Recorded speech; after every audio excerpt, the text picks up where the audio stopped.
how are you? I would like to tell you that if you are new in this channel, Kidasamura Rwanda TV, subscribe, like, and I would like you to like and subscribe and do everything well. So hit the post notification, ring that big bell, and I hope you guys are okay and you will have good luck. Bye.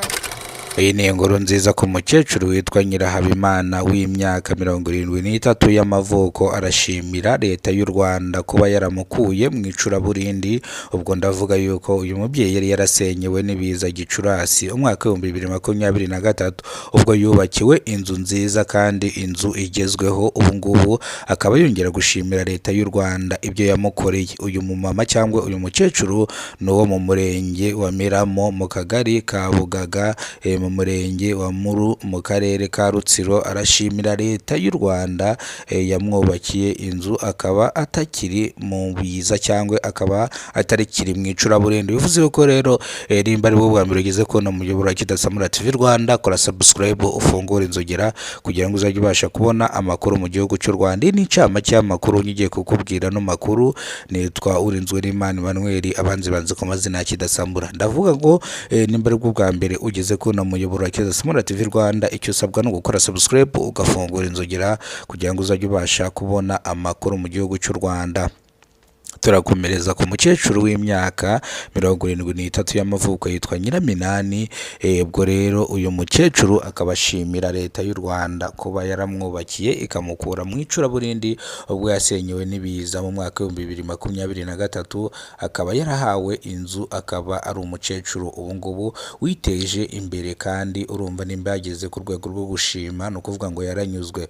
Umukecuru w'imyaka 73 ni umwe mu baturage basaga 200 basenyewe n'ibiza basigwa iheruheru n'imvura yaguye mu ijoro rishyira ku wa 2 Gicurasi mwaka wa 2023, aho imiryango isanga 300 yasigaye naho kuba ifite kuko inzu babagamo zatwawe n'ibiza cyangwa imvura yarazitwaye. Bivuze ko yuko rero inzu babagamo imvura yarazitwaye, ariko bivuze ko abo baturage 300 bose bubakiwe amazu kugira ngo imvura itazagirwa ngo ibagweho. Bivuze ngo rero ahantu bari batuye, agira bavanze ngusobanure bino bintu kugira ngo byumve neza.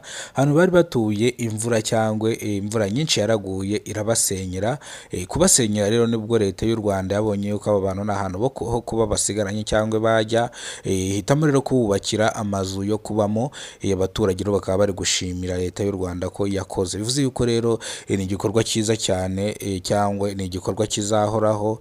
Ubuyobozi bwacu buhora budutekereza cyangwa bahora bareba ikidukwiriye kugira ngo tuba ari cyo dukora cyangwa ikidukwiriye kugira ngo no kuvuga ngo bareba muri rusange, bareba ikintu cyateza imbere umuturage. Ariko turongera tuze kugaruka kuri Habimana Asumani, umugabo w'imyaka 41. Ariko rano reka tugaruke ku muyobozi meya w'akarere ka Muhanga yababajwe nuko akorera oya, ibi nabyo turaza kubigarukaho nyuma. Ibi ntabwo biri mu makuru nabateguriye, ubwo ngubwo ndi gushaka biri mu makuru nabateguriye kugira ngo amakuru tujye tuyajyana ku murongo kugira ngo tujye tuyakoresha nako yajagaraza. Mu murenge wa Bweyeye mu karere ka Rusizi, ndetse abaturage babajwe nuko bakora urugendo runini bajya kwivuza bitewe nuko centre de santé bivurizamo iri kure. Centre de santé ibegereye iwabo ntago irubakwa. Ino nkuru nayikoze munyarukire kuri YouTube muyirebe.